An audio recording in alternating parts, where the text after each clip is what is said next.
Shazia was 22 when they married her off to Ahmed, a boy of 14 who still carried the faint smell of school chalk and playground dust. Her father lay coughing blood into rags in the next room, the family's last rupees spent on syrups that did nothing. The matchmaker spoke of Ahmed's father's shop, of a roof that did not leak, of 2 meals a day without begging. Shazia heard none of it. She only saw Ahmed's thin wrists and the way he hid behind his mother's dupatta when the nikah papers were signed. The first night in her new home, Ahmed slept curled on the far edge of the bed, clutching a plastic cricket bat like a shield. Shazia sat awake until the muezzin called Fajr, her bridal red already stiff with sweat.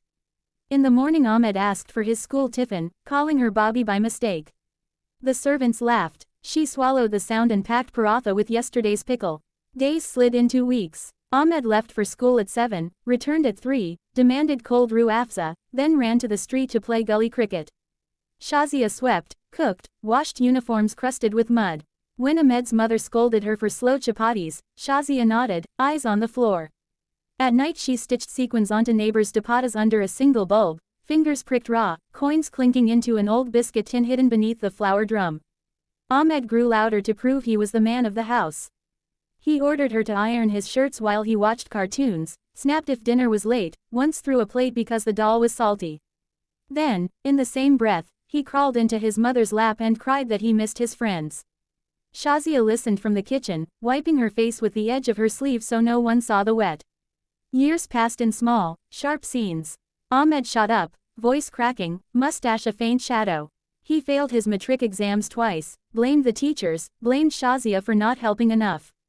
She sat with him until midnight, explaining fractions he refused to learn, her own dreams of college long buried under sacks of rice. When he finally passed, his father threw a feast. Shazia served 100 guests, smiled until her cheeks ached, then vomited in the bathroom from exhaustion. One monsoon evening Ahmed came home soaked, school bag dripping. He stood in the doorway watching Shazia mend his torn uniform by lantern light. Something shifted in his face. He took the needle from her hand, pricked his own finger, stared at the bead of blood. "You've been bleeding for me since I was a kid," he said, voice low for the first time. Shazia looked up. The boy was gone, a stranger in his place. The next morning he woke before her, boiled tea, burned the toast, laughed at his own clumsiness. He enrolled in night classes, took a job at his father's shop, came home with calluses and quiet apologies. He still called her by name now, not Bobby, not Auntie. Some nights he asked about her village, her favorite color, the songs she hummed while cooking. She answered in single words at first, then sentences, then stories she had forgotten she owned. The scars stayed. She flinched when he raised his hand too quickly, counted coins twice before spending, woke at 3 a.m. certain the roof would cave in. But Ahmed learned the weight of his own voice. He never again threw a plate. When neighbors whispered, he stared until they looked away. One winter afternoon he brought home a small cake, 2 candles flickering. "For the years I stole," he said. Shazia blew them out without a wish, the smoke smelled like beginning. Years later, the biscuit tin under the flour drum was heavy with rupees Shazia had never dared to count. Ahmed, now 22 to her 30, came home with ink on his fingers instead of mud. He had passed his intermediate exams, top of the evening class, and the shop's ledgers were finally balanced in his neat handwriting. His father handed him the keys to the front gate, a rusted symbol that meant the old man was stepping back. Ahmed hung them on a nail by the door and looked at Shazia as if waiting for permission to use them.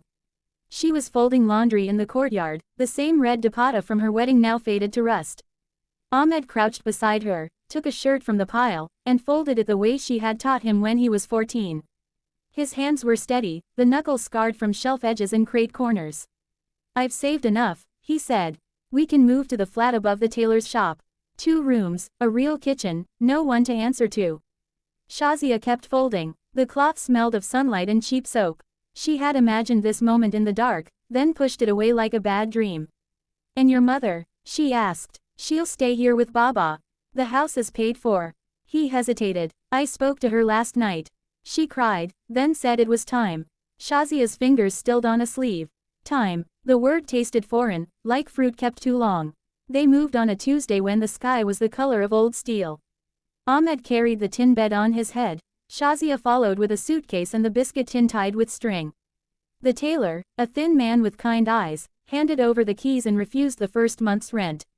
For the girl who stitched my daughter's wedding lehenga at midnight, he said. Shazia's throat closed. The flat had cracks in the walls and a window that stuck, but it was theirs. Ahmed painted the kitchen yellow, the shade of the marigolds she once grew in a broken pot. He came home each evening smelling of paper and diesel, dropped his bag, and cooked whatever she pointed to in the market basket. Some nights he burned the rice, they ate it anyway, laughing over the smoke alarm's wail. Shazia enrolled in an adult literacy program held in the mosque basement. She learned to sign her name in flowing Urdu, then in English block letters. The teacher, a retired schoolmistress with silver bangles, slipped her a worn copy of Umrao Jan Ada. Shazia read it under the quilt with a flashlight, mouthing words she had only ever heard in songs. When Ahmed found the book, he asked her to read aloud. She stumbled over sentences, he listened as if they were prayers. One spring morning she woke to find him gone from bed. On the table lay a single railway ticket to Lahore and a note, "Meet me at the station at 10. Trust me." Her heart hammered the whole bus ride. At the platform Ahmed stood in a clean white kurta, holding a small cloth bag. He pressed it into her hands. Inside was a tailor's measuring tape, scissors still in plastic, and a card, "Shazia's stitching corner, opening soon. I leased the shop next to the tailor's," he said, cheeks flushed. "Your name on the signboard. I'll handle the accounts, you handle the needle." Shazia stared at the ticket stub in her fist.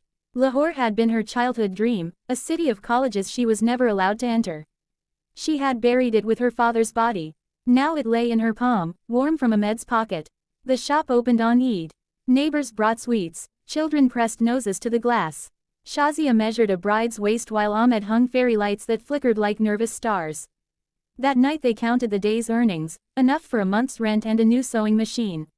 Ahmed locked the shutter, turned the sign to closed, and pulled her into the tiny back room. He kissed her forehead, then her mouth, the first time without apology or hurry. She tasted salt and possibility.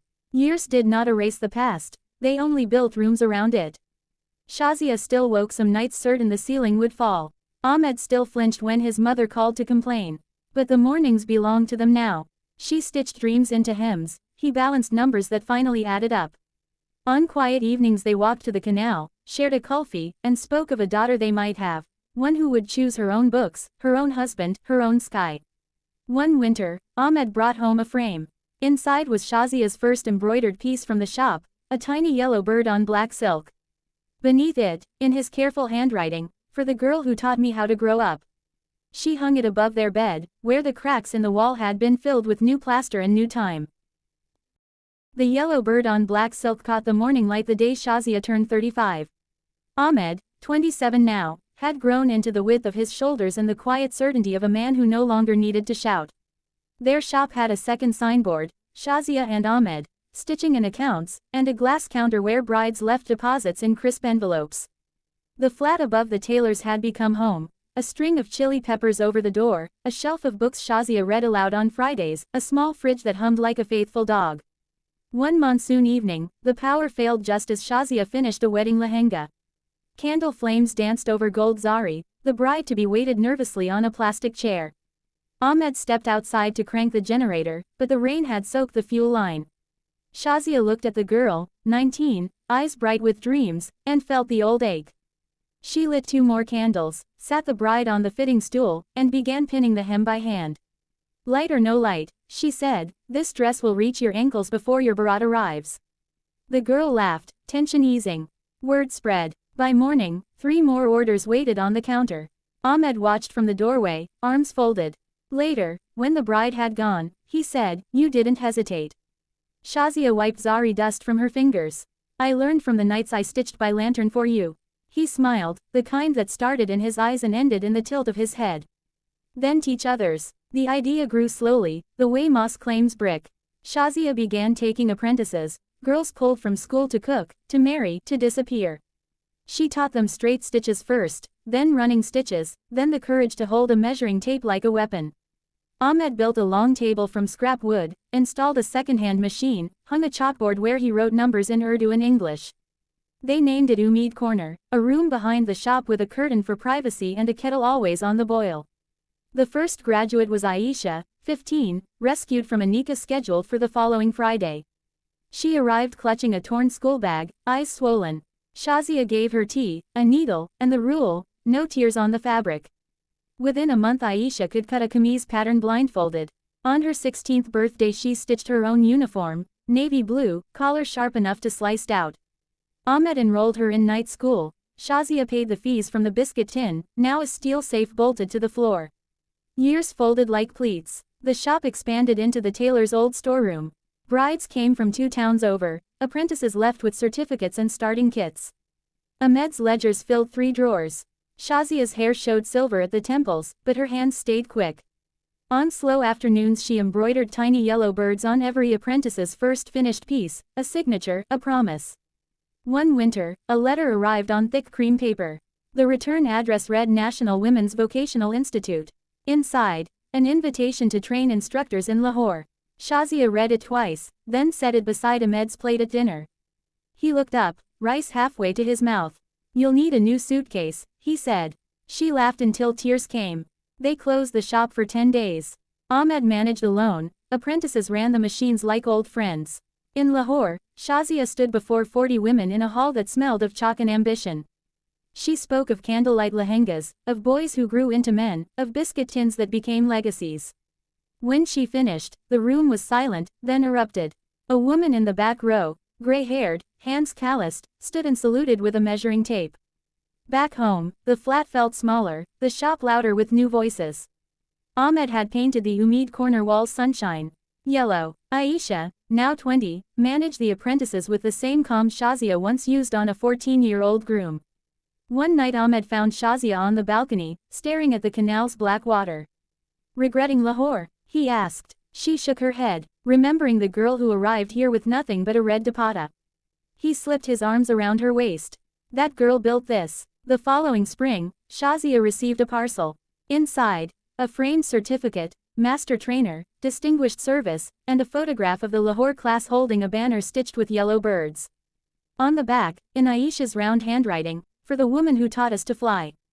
That evening they closed early. Ahmed locked the shutter, turned the sign, and led Shazia to the roof.